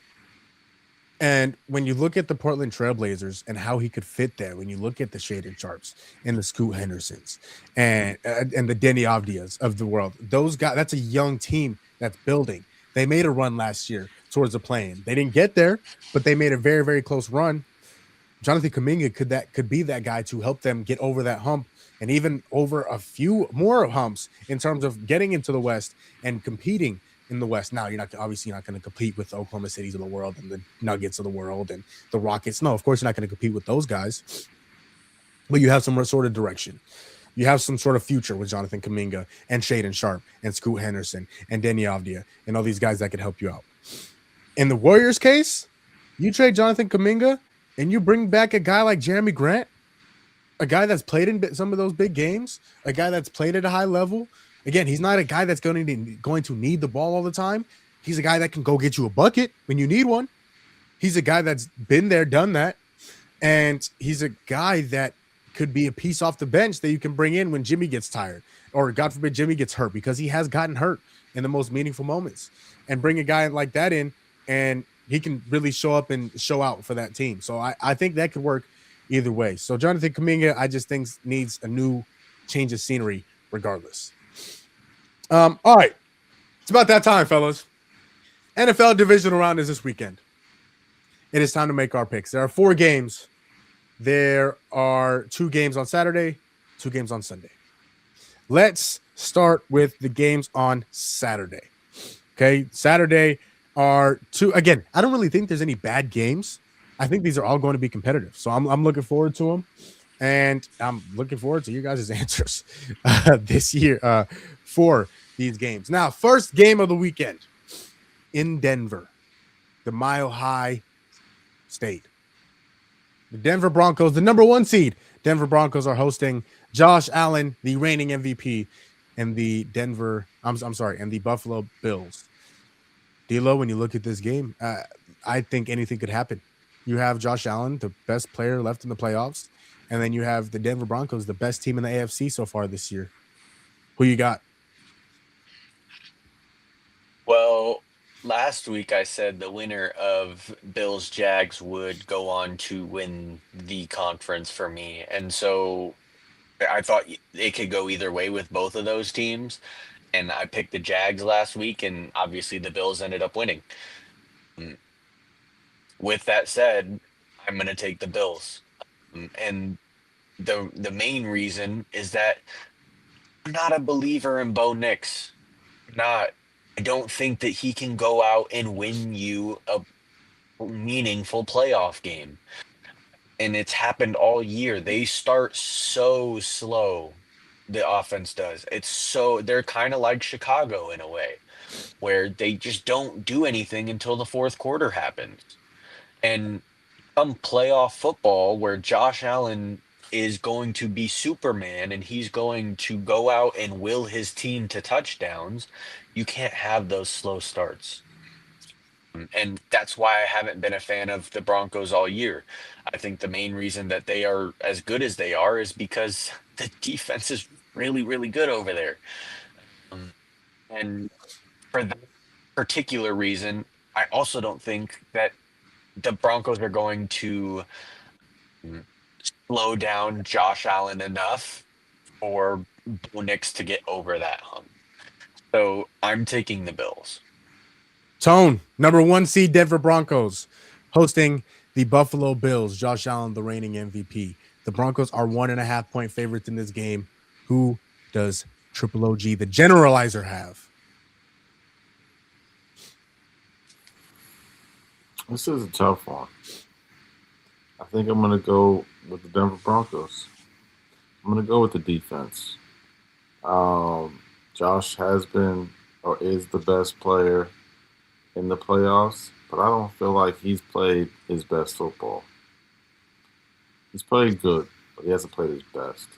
And I feel like he's going to have to be at his best to beat this defense, and somehow they're going to get enough turnovers to win this game. I'm the tiebreaker, huh? I'm taking Buffalo. This opportunity for Josh Allen, an opportunity in which there's no Lamar Jackson, there's no Patrick Mahomes, there's no Joe Burrow. So the window is wide open. The window has swung open for Josh Allen.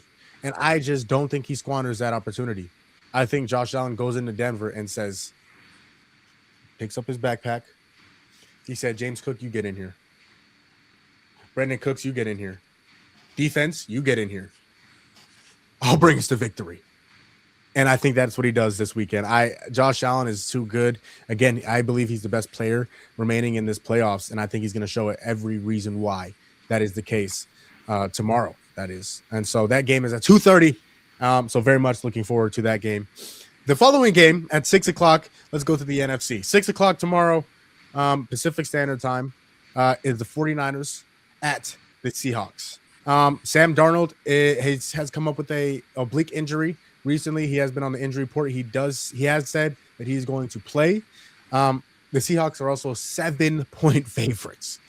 49ers obviously coming off a win against the Philadelphia Eagles. They are on a short week, which I do think is a tad bit unfair, but there's only so much say that I have. So, Tone. Well, I want to get to. This is D'Lo's teams. I want to get him the last. Tone, who wins? 49ers going to Seattle, and with again Sam Darnold on an injury. Who wins that game? Kind of pains me to say, although we won the game, I still don't like them. But I believe the Seahawks are going to win. And I'm sorry, Lo, because I picked against your boys. I actually followed your path down the dark alley, and we got jumped by Jamal. It's a great sentence put together. But yeah, it's tough to go against arguably the best team in the league right now. Like they're well put together on offense and defense. It is going to be interesting with Sam a little hindered, but I think they have enough. The moment we've all been waiting for. At least I've been waiting for.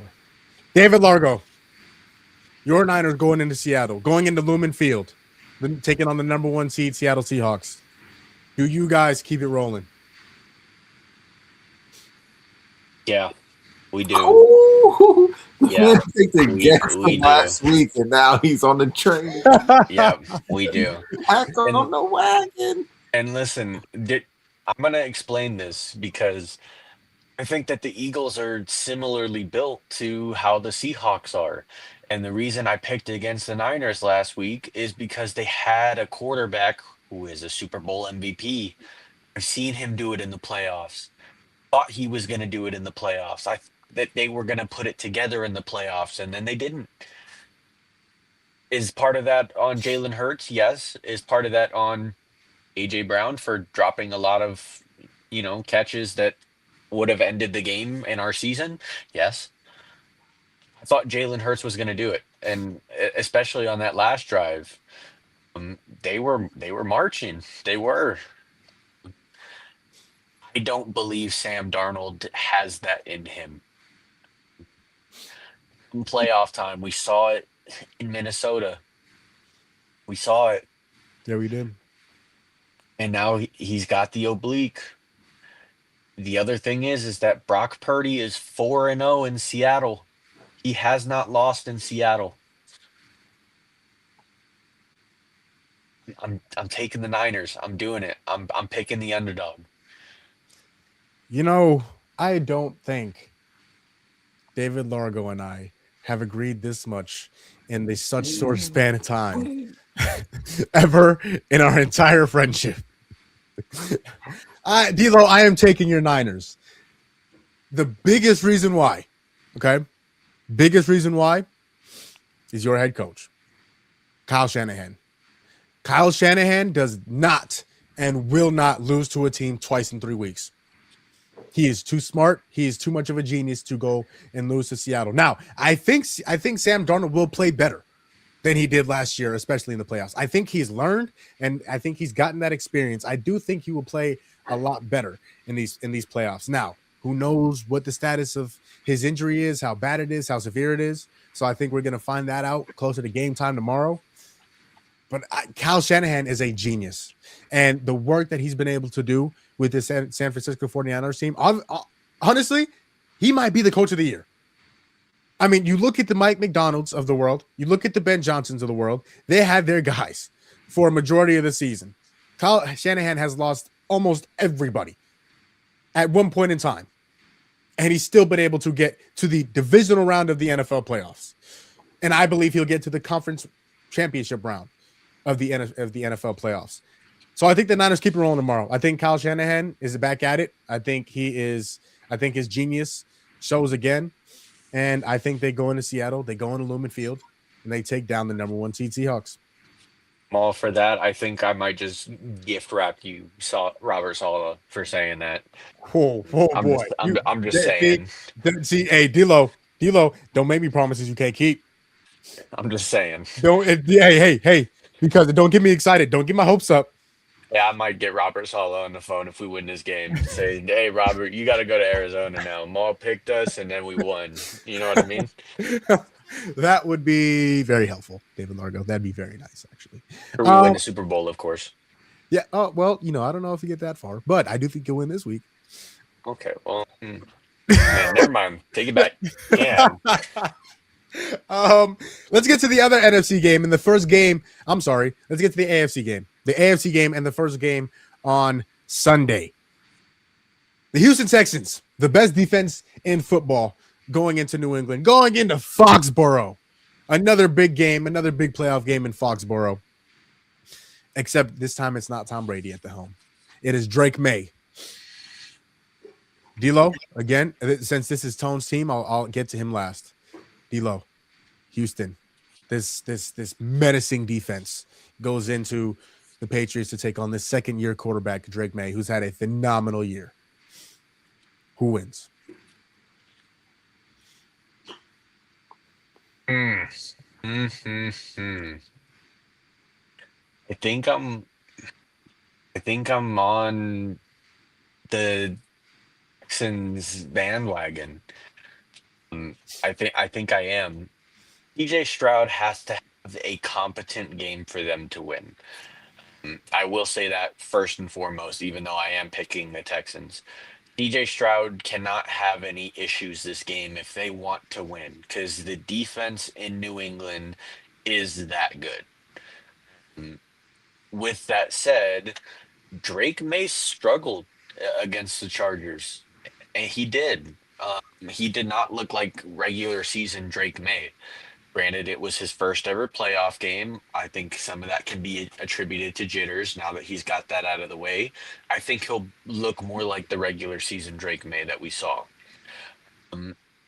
With that said, they're hot, dude. They are. They just beat Pittsburgh in a dominating fashion in Pittsburgh, no less. So I don't think that going on the road is going to affect them. I don't think that that is too much of an issue right now. Again, this game comes down to CJ Stroud, and I think that he has his best play game on Sunday. I was going to say tomorrow on Sunday, and they barely squeak out that game, and the Texans win. I'm going to say by a field goal. Tone, I'm gonna get my answer out really quickly here. Before I let you go, and I know we're all wondering who you're gonna pick to win this game, but I'm gonna take Houston. I have Houston getting all the way to the Super Bowl, and so I'm not gonna pick against them now. That defense is menacing, they're ravaging, and they're hungry.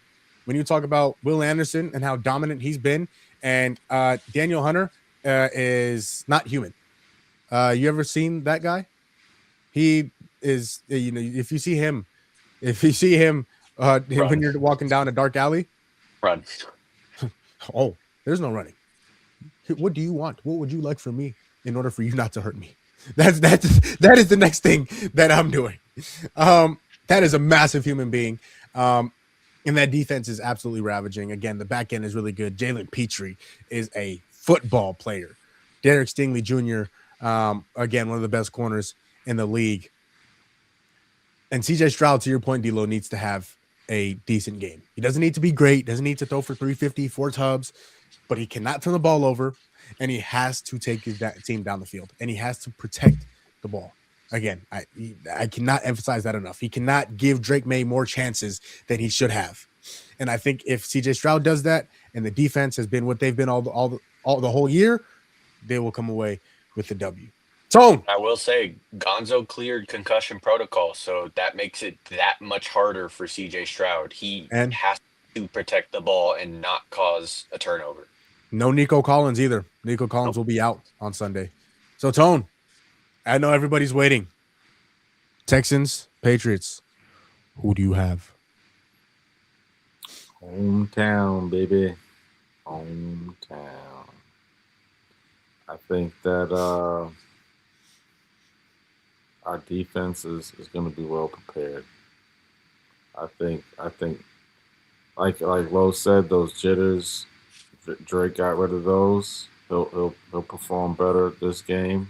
And I do understand the type of defense he's going up against. But I think that Josh will have him prepared. And I think the defense is going to be stout, man. I think we're going to get CJ all shaken up. He's going to have some of the same struggles he had last game. And without one of his main guys to throw the football to, he's going to have some struggles. And the final game of the NFL divisional round weekend, we have the Los Angeles Rams going into Chicago and taking on the Chicago Bears. Might I add that it will be 7 degrees in Chicago. Tone, if you could do that, just that just made me cold. You said that. Where's my jacket? In fact, where are my thermals? So that is, it's gonna be very cold. D'Lo, this game is I know which way I'm leaning.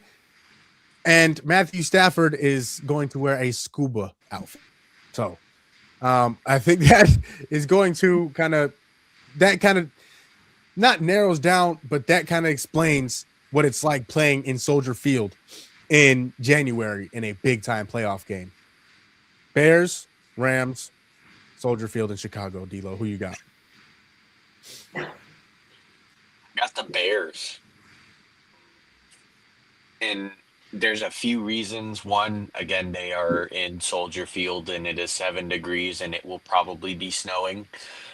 And you know, Chicago lives in that. Whereas the Rams, they're bright and sunny over there in LA. No snow in sight. So I do think it will affect them in some capacity. The other thing is that I'm still worried about Stafford and this finger that he's got. He's obviously playing, so there's no excuses from him. But again, it's on his throwing hand, and we know throwing hands and finger, you need them all. You need all of them, especially the index. Yep. I'm worried about it. I really am. And when it comes to that, I think that he might lead to a turnover or two, especially against this Chicago defense, which hasn't been elite like past seasons in terms of, EPA per play or anything like that. But the one thing that they do very well is cause turnovers. They are very good at causing turnovers. And I think in that sense, they're going to come out on top in this game. Tone, the Bears Caleb Williams is 2-1 in conditions like this. I think that the statistic is 20 degrees and below. Caleb Williams is 2-1 in conditions such as the ones that they are going to face on Sunday. Bears, Rams. Who you got? Guess this is the one game where Lo and I agree. I got the Bears. I agree. That finger is nasty work. As someone who used to throw football a little bit, no index. That's tough, man. Ain't a shot that they could put in that finger that's gonna make it feel much better. And don't be surprised if some of those defensive linemen take that early penalty on a late hit, trying to attack that finger, disrupt the rest of the game. Early in the game, take that penalty, smack that finger once or twice. It'll change the whole trajectory of how that game was going to end. I'll tell you what the Rams need to do. I'll tell you right now, if the Rams do not run the ball at an efficient and effective level, this game will not be close. It will not be close. They're going to have to run the ball, and they're going to have to run it well. And I don't think they're going to be able to do that at a high enough level. The Bears defense, the Bears run defense isn't all world. It's not even great. It's kind of just okay. But You see the comment? yeah. You see? Go ahead and put that comment up there. Real quick. Let's go through these really quickly. Papa Dano has his picks for this weekend. Bills, Niners, Texans, and Rams. I think I picked the Bears. Gucci. I believe this.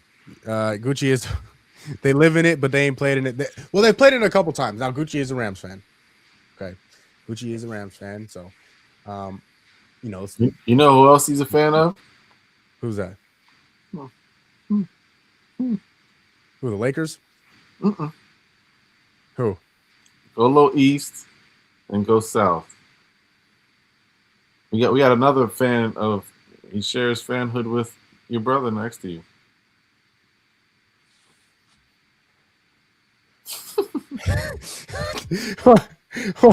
He's a Miami. He's a Miami Heat fan. A little east. A little east. Yeah, a little bit that way. Just in toss it across the entire country east. Hold on, you gotta share his comment. That's why. No, I think that's why.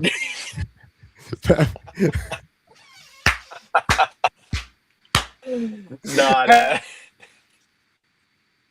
Got them fans a little ruffled, man. I don't. You can't say nothing about cheat or ing. You can't say any word that involves cheat or ing. Period. Listen, I agree. you're not cheating, That's you're funny. not playing to win, man. That's see that just had me cracking.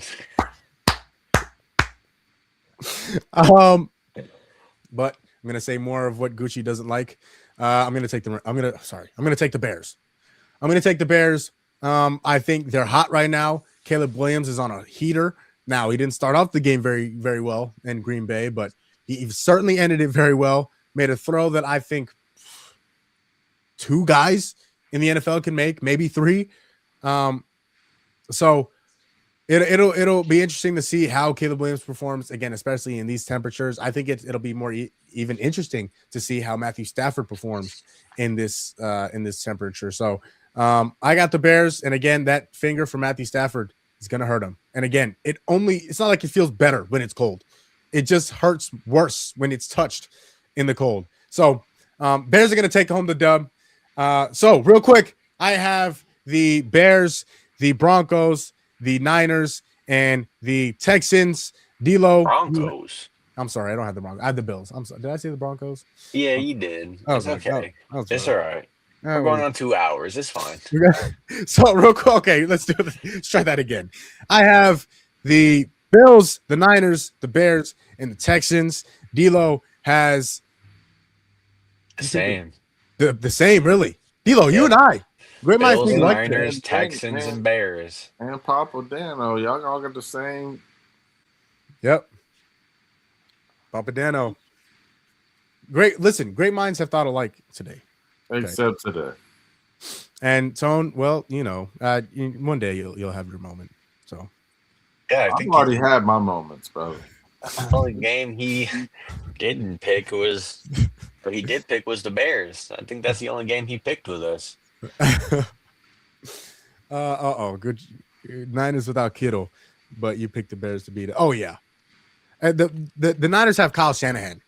The Niners have this guy called Christian McCaffrey who they funnel all of their injuries into and just make him like a superhuman. They just make him Yeah. They just make him and everything. He's Inspector Gadget. Yeah. But that is Just going to close out today's episode. Thank you all for watching. Shout out Gucci, Papa Dano, Kevin, my brother Kevin, not our Yeah. Well, shout out to the other Kevin too. Yeah. We had our Let's first go, Jay. Gucci and my cousin, man, Keybet. Shout out him, man. Appreciate you, dog. Appreciate everybody else who Gucci, man. Let me know what bar we going to, man. Watch your boys catch that L banger.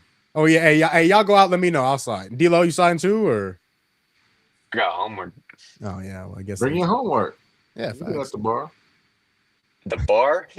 Get wasted doing homework? That don't sound like a good apple combo. juice. You could just make it look good. Just thank you all for watching. On that note, because we got just Tone is in his own world at this very moment. Thank you all for watching. As always, if nobody else is going to tell you, I love you. You matter. You are amazing. You woke up this morning, and let's just be grateful. Be gratitude. Show a lot of gratitude. A lot of people don't get to wake up this morning, and a lot of people didn't get to experience this new year. So take advantage of it. Be grateful for it. Let people know that you love them. Like, comment, subscribe. Like, comment, subscribe. Couldn't have said it better. If you have not have said it better. Shout out, of course, to my co-host D'Lo, David Largo, aka David D'Lo Largo, and of course my other co-host. We got Triple OG Tone, and as we like to call him, the generalizer here on GSM. I'm your host, Gumball Jamal Gumo, aka Big Gumo. Oh, thank you, sir. AKA amazing, just the GOAT. Anyways, thank you all for watching. As always, it's nice to be important, but it's much more important to be nice. We'll catch y'all on Tuesday night reacting to divisional round weekend. I can't speak English. We need to shut this off. Good night.